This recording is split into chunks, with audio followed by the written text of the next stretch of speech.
Volume 4. The Monster. Meanwhile. Chapter 1.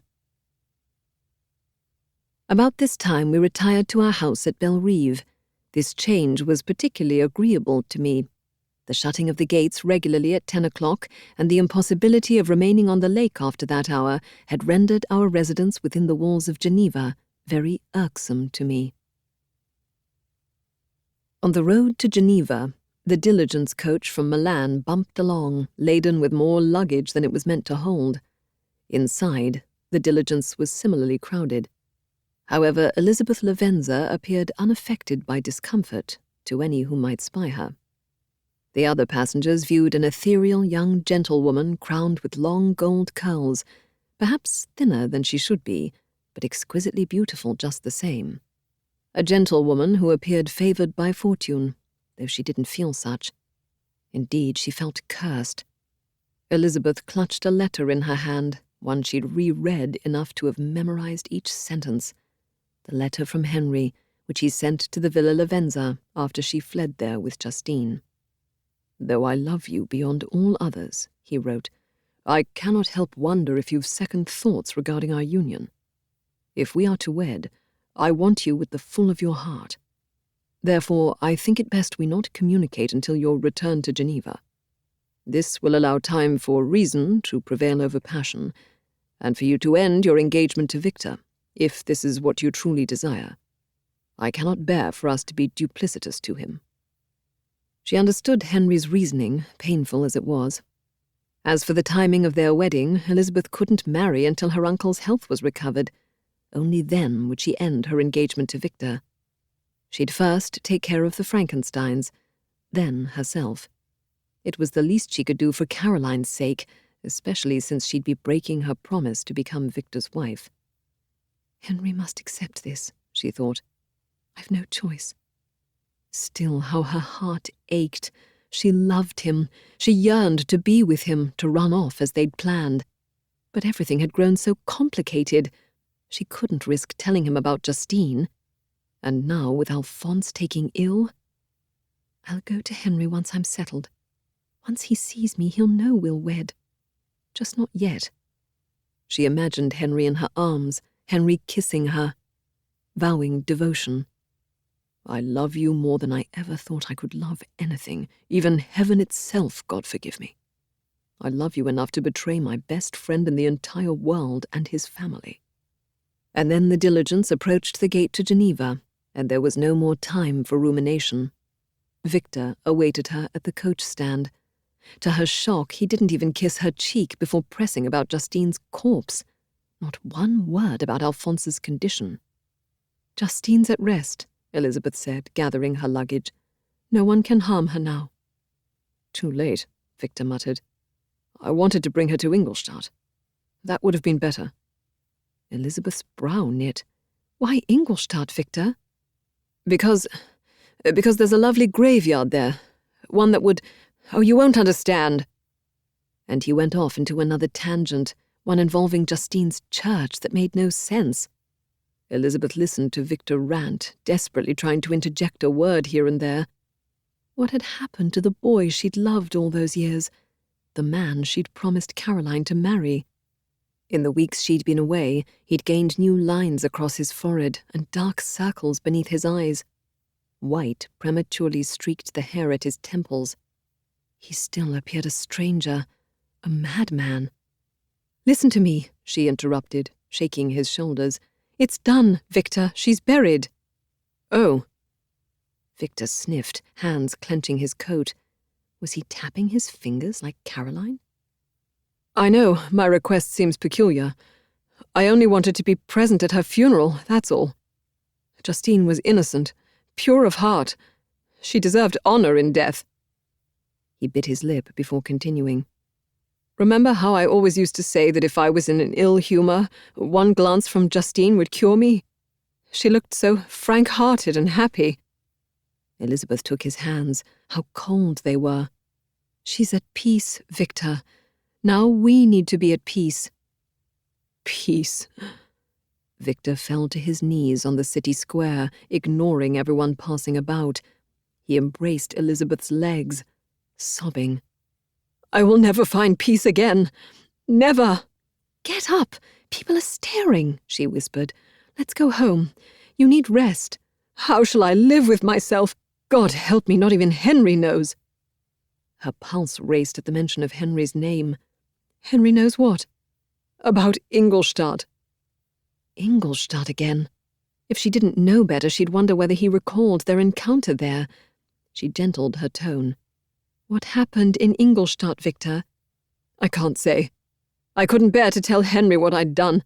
And now Justine is dead. I'll never forgive myself." Guilt licked at Elizabeth's soul. He can never know she lives.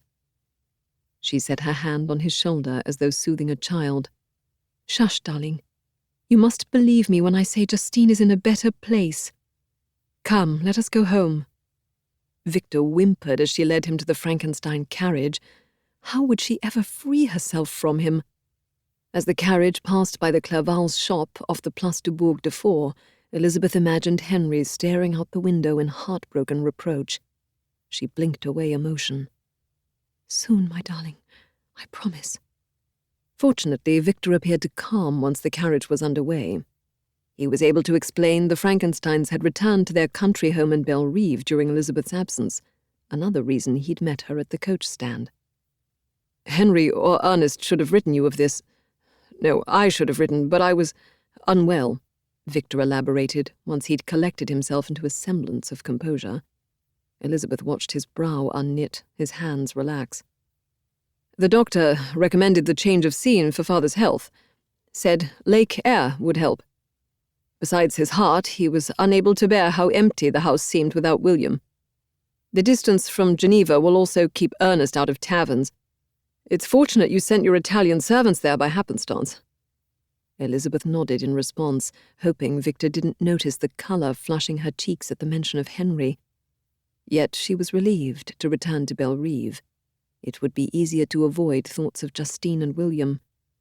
Most importantly, easier to resist running to Henry's side before she'd made her peace with the Frankensteins.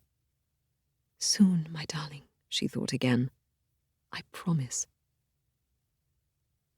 Elizabeth arrived at their maison de campagne to find Signora Julia and Martin installed, Sophie annoyed by their presence, and the remaining servants distracted. Alphonse seemed less fragile than expected, though more befuddled, Ernest too quiet for her liking. The garden was as lovely as Elizabeth recalled, with its lily pond, rose garden, and the new oak that had grown in place of the one destroyed by lightning. The surrounding countryside was lush and green with late summer. She wished its beauty would bring her serenity, but too much weighed her spirit. Dinner that evening was a solemn affair. The servants were unusually silent while they served a meal that would have won effusive praise before William's death. Ernest appeared inebriated, judging by his slurred speech, but didn't spout his usual political jargon. Perhaps his father's collapse had affected him. Alphonse's hands shook with palsy when he reached for his fork. Once dinner was finished, they'd all retired to their separate bedchambers after a sombre chorus of "Good night, sleep well." Alone at last in Caroline's tower room, which she'd made hers, Elizabeth stared at the emerald ring. She set it inside a small dresser drawer, thinking of Victor's words upon her arrival. "I wanted to bring her to Ingolstadt. That would have been better." What did he mean? I must find out. Unable to sleep, Elizabeth made her way to Victor's room. With each step, she sensed the presence of those they'd lost over the years. Caroline, William, that soldier who died during that Christmas soiree, even the executed syndics. Her past rose before her as though unfurled from a clock. There she was, an innocent girl in love with Victor, who was kind and brilliant. There was their dearest friend Henry with his poetry and Le Mort d'Arthur. Loyal Justine, who'd only just joined their household.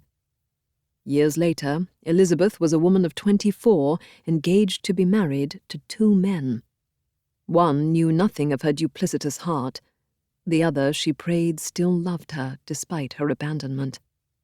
A mouse skittered across the hall, probably disconcerted by Elizabeth's presence. A sharp bang, a flash of light. She whirled and gasped. Only the shutter. She forced a soft giggle to settle her nerves. How jittery she was. For a moment she considered returning to her room, but then her resolve returned. She'd force Victor to tell her what had happened in Ingolstadt. Elizabeth found the door to Victor's room open, her eyes strained in the shadows. Victor? No answer. She took a tentative step inside, her heart pounding. Victor's room appeared akin to a monastic cell. His bed bore plain white linens covered by a thin wool blanket, a single pillow. When they lived in the Maison de Campagne after the Revolution, Victor's room sported piles of books, bottles of chemicals, math equations marked on stacks of paper, all manner of scientific instruments. Another mouse skittered, this one across his bed, before it dropped to the floor with a resounding thunk. She repressed a shudder. She recalled the pistol she'd found under his pillow back in Geneva. Mouse or no, she patted his pillow.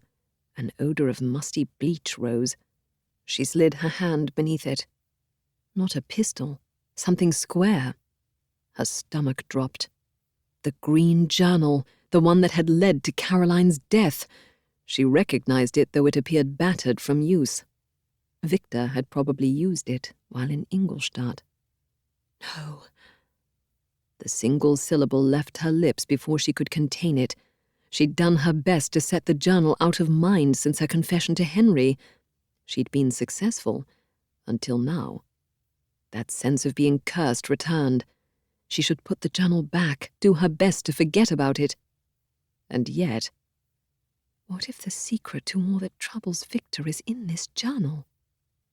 Elizabeth could barely bring herself to touch the journal, let alone read it. She forced herself to open to the flyleaf. Her heart panged as she confronted the inscription she'd written before Victor's departure for Ingolstadt. I will love you until my last breath. How long ago this seemed. A speck of dark shifted across the cream-hued flyleaf, drifting from the spine of the book. A second, a third. Not lice, something crawling, larval. She grit her teeth and brushed them away. She turned the page. This journal belongs to Victor Frankenstein, University of Ingolstadt, January 1789. May no one breach these pages. Elizabeth read as quickly as she could, mindful of Victor's return. Most of the journal's contents appeared mundane. Addresses in Ingolstadt, tables of purchases and money outlaid, all markers of a life in a new land. A list of German words he'd found unfamiliar. Then, in French, the first full journal entry, which led to others, all filled with his tight looping hand. To her dismay, most of the entries revealed nothing she would not have expected. Worse, they were boring. Then, at the bottom of a page, March 16th, 1789. What a day! Such promise! For the first time since my mother's passing, my melancholy is alleviated by the elixir of hope. This morning I met with Professor Waldmann, who shall bring me the knowledge I require, the secrets of life and death. Or so I pray, the ability to transform life through the new art of chemistry. I will find a way. No one shall stop me, not even— Who wouldn't stop him? A professor? Another student? Desperate to know, Elizabeth turned the page, her hand trembling. A solitary word in Victor's hand greeted her eyes. God. She closed her eyes, thinking, no one shall stop me, not even God. What did he mean? What had he planned? She had to know. Elizabeth? Is that you? She hid the journal beneath his pillow, and just in time, Victor approached from the hallway, a sepulchral figure. What are you doing here? He demanded. I was looking for you. Her voice quavered. Had he spied her with the journal? She imagined larvae wiggling across her wrist, evidence of her transgression. He took a step closer, breathing heavily. Is that all? The stench of something moist and clammy emanated from Victor, wrapping around her throat, her lungs, until she thought she'd retch. His flesh smelled green, like mold, vegetal, like the sea. A terror she couldn't explain rose along her spine, along the curve of her neck like the icy brush of a finger. Caroline wouldn't want me to be afraid of him. She stepped toward Victor, her slippers wicked with moisture. He was dripping water. His hair was soaked, so was his clothing. There were puddles on the floor in his wake, a trail of water from the hall. The hair on the back of her neck rose. "What have you done, Victor? Tell me." "Done?" He arched an eyebrow. "I went swimming in the lake. Well, not intentionally. My skiff turned over. An accident." "Isn't it late to be sailing?" "Night is the best time for it, beloved." The moon was high, the tide was calm, so peaceful. He caressed her cheek. How icy he felt, like the dead. "You're shivering. You still love me, don't you, Elizabeth?" "Of course I love you." She did, didn't she? Even if they weren't to wed, all these years he'd been a friend, a cousin, family. "Then you should let me dress," he said, his tone acid. How mercurial he was. "I advise you to look away unless you wish to anticipate our wedding night. Oh, but I'm freezing.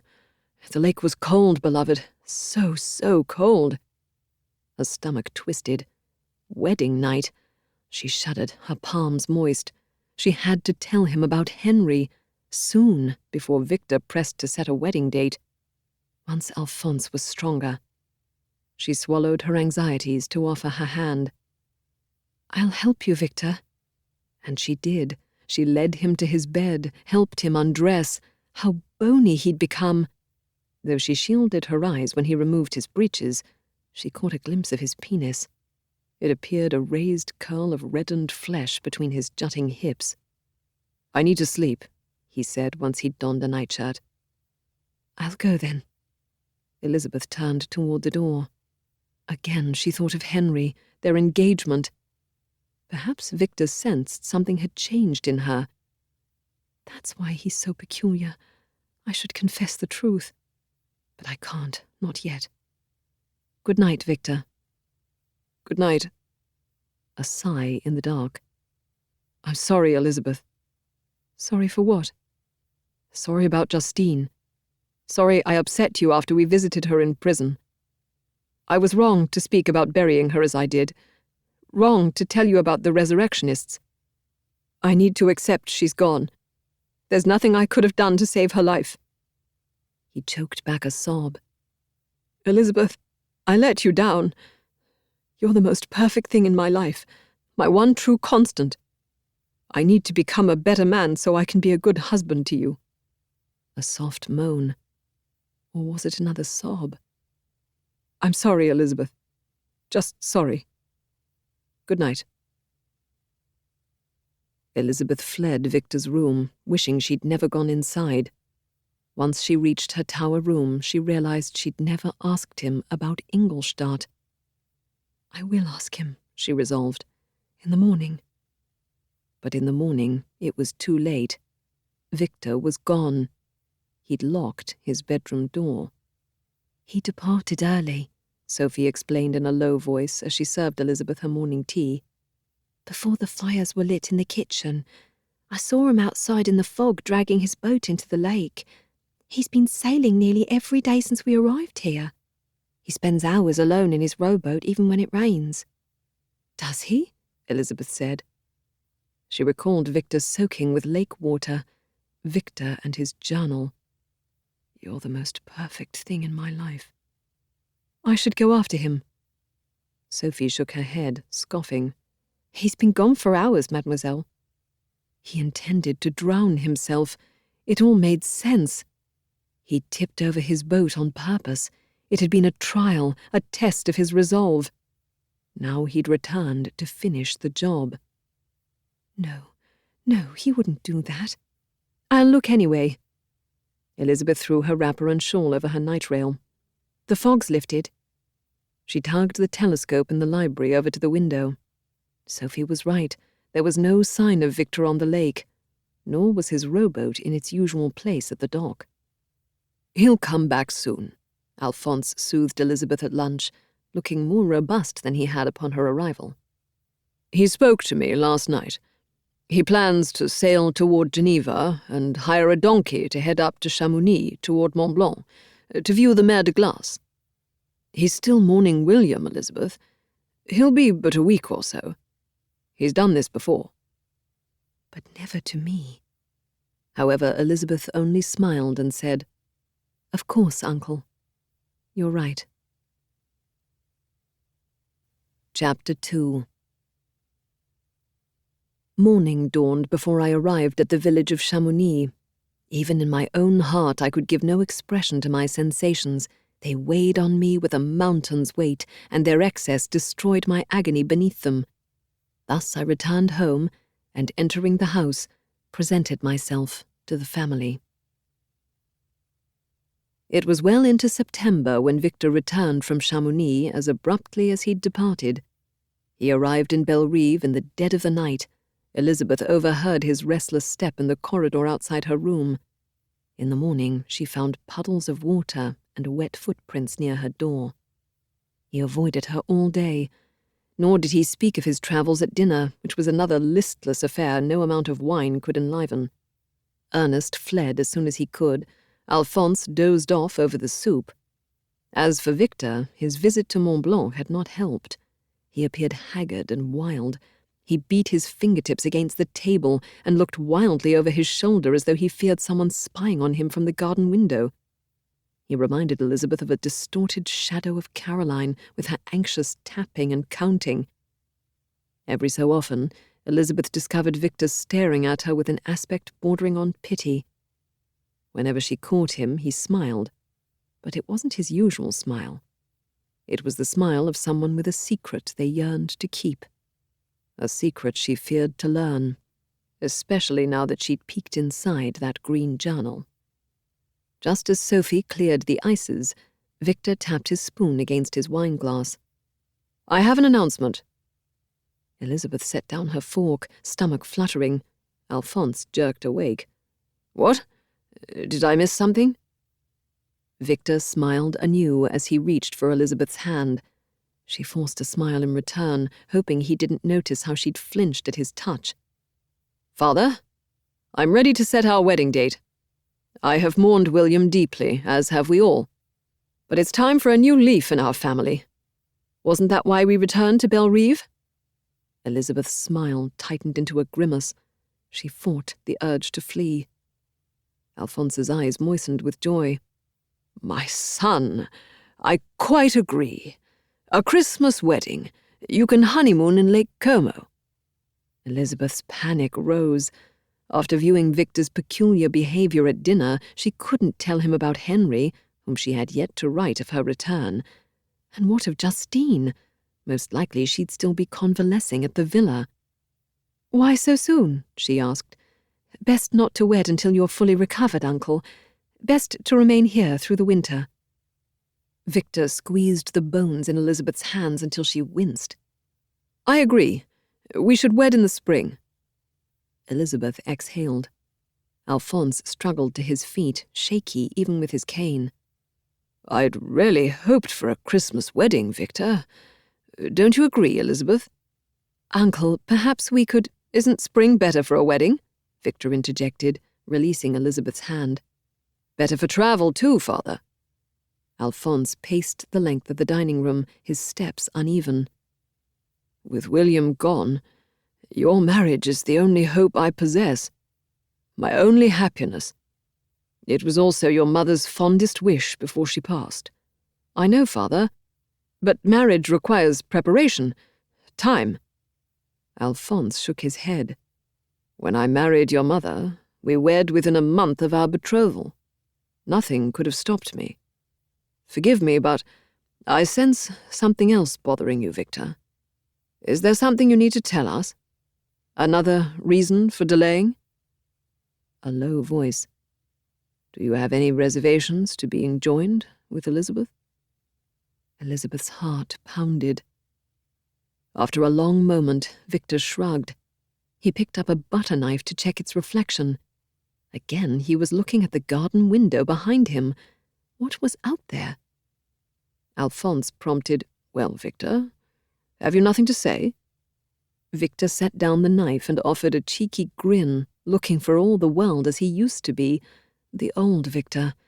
The Victor who hadn't lived in Ingolstadt for 6 years and rarely wrote. The Victor who didn't run off to Mont Blanc to view the Mer de Glace or swim in lakes after tipping rowboats. "How serious you two look," Victor declared. "I love Elizabeth and look forward to our union with delight. I've never imagined sharing my life with anyone else." His hand brushed anew against hers. "But it's only this. A small thing." Victor fell into silence, his breath heavy.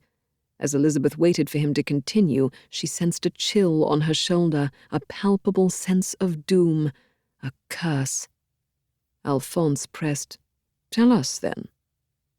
Victor replied in a strained voice, "During my travels, I met someone who reminded me that a job half finished isn't finished at all." "You intend to return to Ingolstadt?" Elizabeth asked, uneasy. "No, not that, Elizabeth. A better plan. There's a natural philosopher whose research can help me in England. Instead of Ingolstadt, I thought to travel there to complete my studies.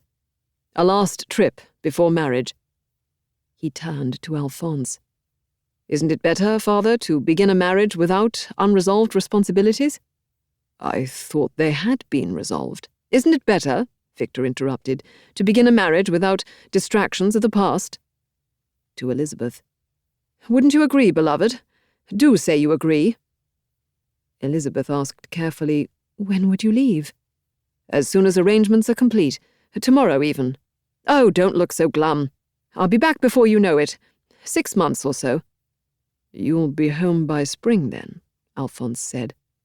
"We'll wed immediately upon my return, Father. I promise."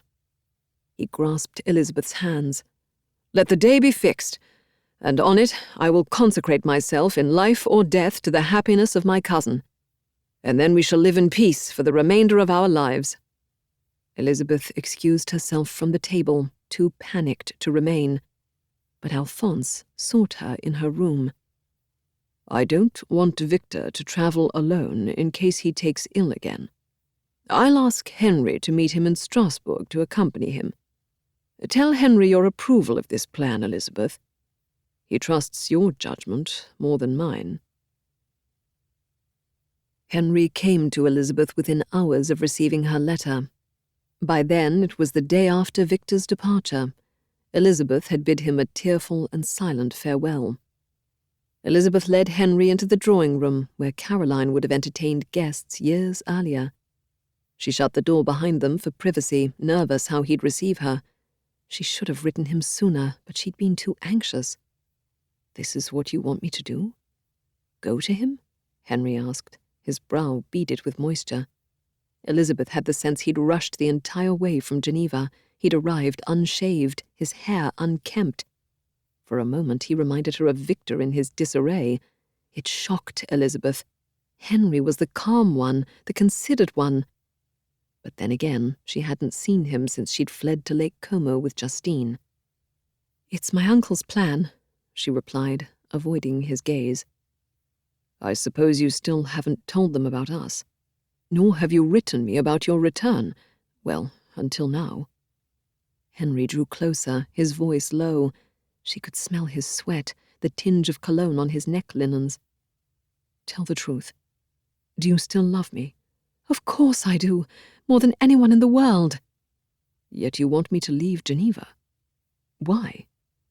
Elizabeth didn't answer. No, couldn't answer. For the truth was, she didn't want him to leave. She loved him. This hadn't changed. He knew about her promise to Caroline. He knew about her debt to the Frankensteins. No need to speak of it again. "Won't you respond, Beata? I sense there's something you're hiding from me. A secret." Henry set a finger under her chin and tilted her head toward his. His eyes were moist, pleading. "No secret," she lied, protecting Justine. "I'll tell Victor about us when he returns. He needs to be stronger, better. My uncle, too, he's still frail." "You're weeping." A deep breath. "I know I've hurt you. We'd planned to marry and I abandoned you. I regret this so much. But now I realize I need time to break the news to my family. As for Victor, my uncle is worried he'll take ill again as he did in Ingolstadt." "Then it's your uncle who wants me to accompany him." Henry steepled his fingers beneath his chin. "What about you? Do you want me to travel to England with him?" For a flick of a breath, she considered responding no. Stay. She imagined an alternate world, one where she and Henry had run off as they'd planned, abandoning Victor to whatever madness possessed him.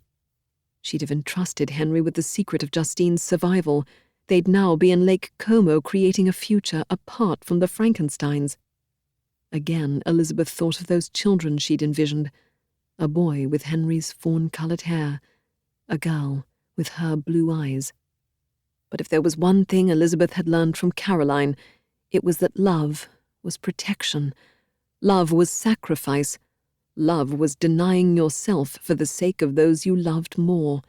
Love was honouring deathbed promises, at least until the time arrived when they could be broken without harming others. And so Elizabeth said something she knew she'd always regret, something she wished she could undo as soon as the words emerged from her mouth. "I think you should go. Not because I want you to. I don't, Henry. But for Victor's sake, for my uncle's peace of mind. We'll wed when you return. I promise." There. She'd said it. She forced herself to continue. "My uncle has offered to pay your way. He hoped this would make your father amenable to his plan." She twisted her handkerchief. "I've another reason for this request, one which my uncle remains unaware of." Elizabeth couldn't hold back her worries as she confessed what she'd found in Victor's journal. "I know I was wrong to look, but with Victor as he's been, well, you understand." "I do." He drew a deep breath. "I'll leave tomorrow morning on the first diligence. I should return to Geneva to prepare." Henry took a step closer. Elizabeth's knees wobbled. A peculiar twisting rose in her stomach, a yearning. "Farewell, Henry," she choked out, taking his hand. She pressed her lips against his knuckles. "Write me. Kiss me before you go, one last time before we part." Their eyes met. She imagined the tenderness of his lips brushing against hers, her mouth opening beneath his soft hair gently skimming her neck, the rasp of his beard against her cheek, arms wrapping, drawing each other closer, the pulse of their hearts mingling. Then he'd believe she meant what she said. They'd marry. Just not now. And for a moment she believed he would kiss her, for his hands rose as though to pull her face toward his. But he only tucked a strand of her hair behind her ear before offering his hand as though she were a friend, not his beloved. Henry's expression was sorrowful. "It's too late for us, isn't it?" "No, no, I still love you, desperately, truly. You believe me, don't you?" "It's not that I don't believe you, Beata. I just have this sense it doesn't matter." He let his hand drop from hers. "Fate." "Henry, don't say that. Listen." Before Elizabeth could complete her answer, the drawing-room door slammed open. Henry and Elizabeth pulled away from each other as Sophie burst into the room. "Mademoiselle, those Italian servants of yours are ordering me about. You must speak to them." "Not now. I was speaking to Monsieur Clerval," Elizabeth snapped. "Can you never knock?" Henry used the interruption to rush for the door. "I was leaving anyway." He inclined his head to Sophie. "Take good care of your mistress in my absence. Adieu." Elizabeth didn't come down for dinner. She was too distressed by Henry's departure. "Our fate is to be together," she told herself. "By the time he returns, I'll have found a way to break the news to Victor. My uncle will be stronger." Unsurprisingly, her dreams that night were disturbing. She dreamt of spying Caroline near the Place du Bourg de Fort by the Clerval's shop. Her aunt was adorned in a cloak the colour of garnets. Her hair was unbound, her face serene. Joy lilted Elizabeth's voice. "Aunt Caroline!" Elizabeth rushed toward her aunt, exclaiming how she'd missed her, that she was sorry she wouldn't be marrying Victor as promised. But as soon as Elizabeth kissed Caroline's cheek, her aunt's flesh turned livid with decay, and her red cloak transformed into a shroud. Before Elizabeth could react, the scene shifted to one inside Henry's shop. He was seated at his father's desk writing, his back turned from Elizabeth. She cried, "Beloved, I'm ready to marry you." He peered over his shoulder. Not Henry, Victor. Victor was writing in the green journal. She tried to back away, escape. Her feet squeaked against a loose floorboard. Victor rose from his chair. "Have you come to wed me, then?" Elizabeth's stomach tightened. "Where's Henry?" "Gone, beloved." Victor set a kiss against her cheek. A glance revealed grave worms scattered across his shoulders. He brushed the maggots away with an uncommon tenderness. "Death amid life," he murmured. "Life from death. It's as God would want, if he'd allow me." Then he pointed to a steamer trunk bearing a broken lock. The brass of the lock was stained in what appeared to be congealed red paint. Elizabeth's heart pounded. "I won't be afraid. I shouldn't be afraid. I can't be afraid." The red staining the lock was sticky on her fingertips. She sniffed it. Iron, decay. When she wiped her stained hands on her white muslin gown, it left long streaks of scarlet. They resembled gashes on flesh. She opened the trunk. It appeared empty save for that drawing she'd made in Lake Como so long ago, the ink portrait of the man with the dark flowing hair, the one she'd burned. The portrait was as terrifying as she recalled. Thin black lips, heavy-lidded eyes, scars, a monster. How could she have believed it represented Victor or his illness? The drawing appeared nothing like Victor, nothing like anyone she'd known in all her years. Elizabeth lifted the ink portrait from the trunk. Beneath where it had been, she discovered a beating heart devoid of a body. The ruddy, pulsing muscle lay surrounded by a curl of fine black lace, as though it had been wrapped as an offering for an altar. Yet Elizabeth took no alarm at this macabre sight. Her eyes remained fixed on the portrait clutched in her hands. Victor asked, "Are you wedding him or me?" Elizabeth started from her sleep. A cold dew covered her forehead. She felt breathless, trapped. She was becoming like her aunt, with her nightmares. Caroline once confessed she dreamt of past troubles more often than she wished. Elizabeth ran to the window, panting for air. The sky was the dingy grey preceding dawn on a moody autumn day. It would rain soon. Then she remembered. Henry was leaving that morning. Henry was going to Strasbourg alone. She'd sent him to Victor, who didn't know she didn't want to be his wife. Victor, who'd become a stranger to her. And to Henry, too, she suspected. Panic curled from the center of her stomach. The dream was a sign. She had to protect Henry. But how? Then she knew. Henry shouldn't go with Victor. She'd stop him leaving. They'd marry. She'd no longer protect Victor before Henry. The Frankensteins would have to understand. Elizabeth grabbed her stays, her stockings. She hadn't time to lose. The walk to Geneva would take just over an hour if she hurried. She'd arrive before Henry's departure, be at his door. She dressed herself without Sophie's assistance. By the time she finished, the sky had burst open with the rain she'd foretold. It was a pounding rain, too, weather unfit for anyone to walk in. She had no choice. Hopefully a coach would soon pass.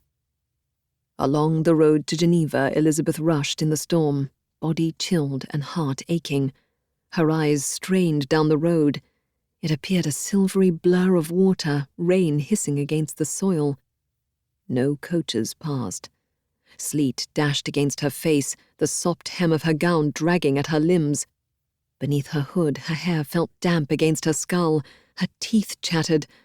She raised her eyes, yearning to see a coach. She made someone out in the distance amid the downpour. A huge man. She couldn't make out anything more but his extreme height and raven black hair. Behind him, a host of jackdaws took to the sky, a blur of darkness. She heard the rumble of wheels, the whinny of horses. She turned. Her heart rose. At last! Elizabeth waved her arms, shouting. The coach came to a noisy halt, splattering mud over her skirts. She glanced over her shoulder, seeking the uncommonly tall man. Perhaps he sought a coach too. He was gone. No matter. She ran toward the coach, her wet shoes raising blisters. "Thank goodness you're here. Ah, how relieved I am." The driver's gaze lingered on Elizabeth's giddy face. "Where to, mademoiselle? You well?" "Just short of time, monsieur. Geneva, please." Water dripped from his hat brim as he shook his head. "Sorry, Shen only." "Can't you take me part of the way?" "Not allowed. I'm late because of the weather." "Please, I'm begging you." The carriage splashed her skirts anew as it departed. Now she was truly soaked.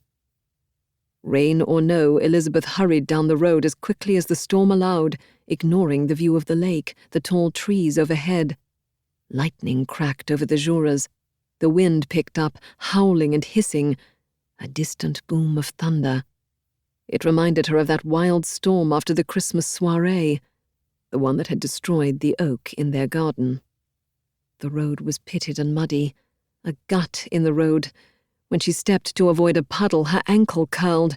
She collapsed to her knees like a marionette with cut strings. She stumbled back to her feet. Her ankle panged, but not badly. One step forward. Thunder and lightning closer now. She smelled smoke. A second step, a third. The rain hardened into sleet.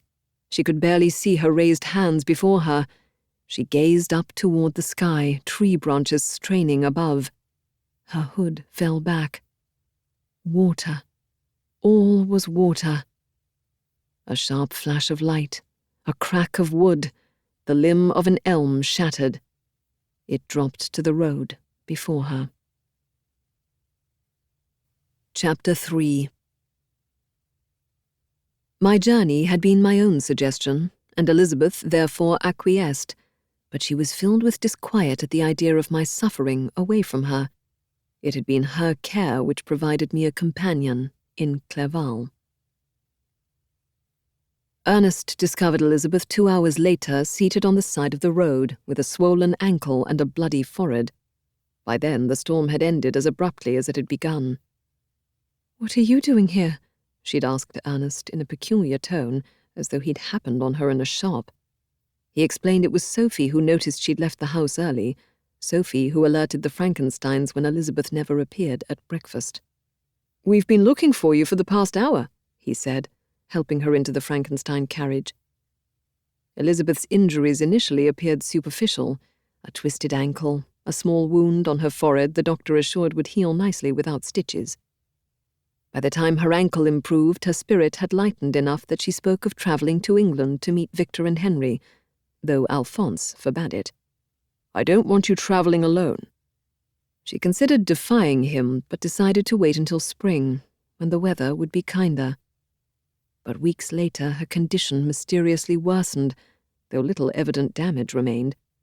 A scar above her right eyebrow, an aching ankle on damp days. "I do not know what's wrong with her," the physician informed Alphonse one morning 6 months after Henry's departure.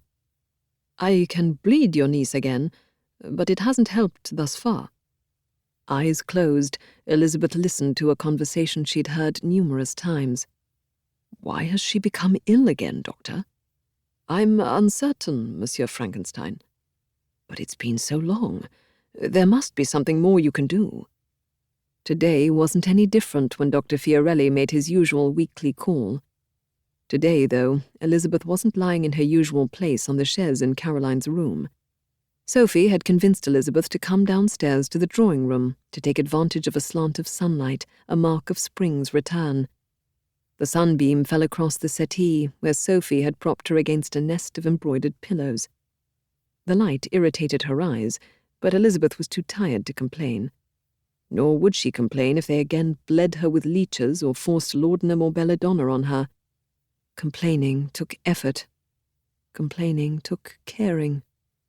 She possessed neither. At first, Elizabeth had possessed hope.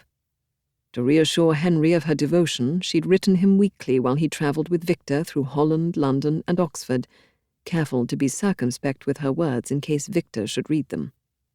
"Dear friend," she wrote in one letter, "I still think of our time in Lake Como and hope to return one day with you." In another, "I recall our last conversation before your departure and earnestly wish I'd given a different reply." Henry never answered. Her hope leached like water from a sieve. However, Victor sent letter upon letter filled with florid descriptions of nature. He'd rambled in the forest of Windsor, enjoying the majestic oaks. Matlock reminded him of Switzerland on a smaller scale, with its green hills and pines. And now he was on to Scotland. "Beloved friend," Victor had written 2 weeks earlier, "I plan to part from Henry in Perth, where he'll remain while I spend several months on the Orkney Islands, bringing my work to a close. Alas, this means I shan't return to Geneva until winter. We'll be married at the new year instead of this spring. I promise to never leave you again." Eyes shut, Elizabeth listened to her uncle and her doctor converse. "Monsieur Frankenstein, perhaps we should reconsider your niece's spirit. Has anything distressed her?" "She misses my son," Alphonse replied in a low voice. "Their wedding's been postponed." "Now you tell me. I thought she was mourning your little boy. Such a tragedy. They're still to marry, though?" When Alphonse didn't answer, Elizabeth peered beneath the handkerchief covering her eyes. Her uncle cradled his head in his palms. "In time," Alphonse said with a sigh. "My son has been travelling. He'll return the end of the year, hopefully before Christmas." "Ah, that's what's affecting her. Romantic disappointment. The warmer weather will help. Make her take walks with her maid, preferably in the sun. Such a severe winter. Did you hear they burned furniture in Paris for heat?" "Such are the times." Alphonse's tone was resigned. "Now they're rioting there over grain shortages. So much suffering." The doctor's leather case snapped shut. "I'll return next week, unless, of course, you require me before then." Elizabeth listened to Alphonse's footsteps follow the doctor's. The door clicked shut behind them. Alone at last. She removed the handkerchief from her eyes, which Sophie had infused in lavender. She turned on her side, heart aching. A crinkle of paper against her hip. A letter for Henry. She'd finished writing it before the doctor's arrival. Not that it mattered. He wouldn't answer. She'd never expected him to abandon her in such a manner. "You abandoned him first. You should have told him about Justine." "Too late," she murmured. The sun grew brighter against the settee, too bright. She closed her eyes. The scent of tobacco tickled her nose. "What's too late?" Ernest. Goodness, he was silent. She hadn't heard him enter the room. "The hour," she evaded, looking over the settee. He was leaning against the mantel, a cigarette in his hand. He claimed tobacco gave him powers of acuity. She was surprised his lungs weren't affected. "Elizabeth, I've never taken you to be the lovesick sort. My brother doesn't deserve your pining." "You're one to talk," she replied. "Aren't you pining over a Mademoiselle Bedet?" He flicked ash into the coal scuttle. "She expects as much. It's a game." "Everything's a game to you. Politics, revolution, university." Alphonse had sent Ernest to university in Geneva that fall. He returned home begging his father to pay for a military commission. "Write Victor, Elizabeth. Tell him how you feel. He'll hurry home." "I will, this afternoon." She didn't. Instead, she gazed out the window at the daffodils and tulips budding in the garden overlooking the lake, wishing the clock would turn back to when William was a baby, Justine was with them, and Caroline still alive. A time when Victor didn't frighten her along with the prospect of becoming his wife. A time when she wasn't in love with his dearest friend, who'd decided it was too late for them. Fate. Spring passed and summer arrived in a blaze of heat and cicadas. That fall, Ernest was set to leave the Frankensteins to join the military amid a flurry of pageantry. He'd finally managed to convince Alphonse.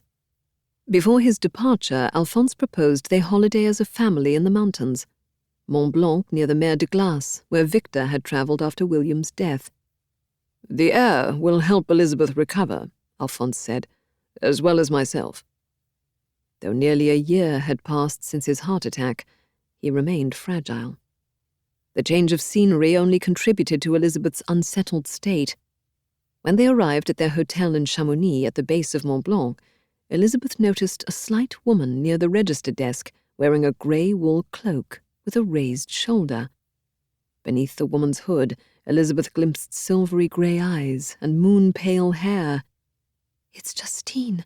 She's let off her male clothes." Joy welled, laced by fear. Elizabeth should warn her to flee. But how? Alphonse and Ernest might notice.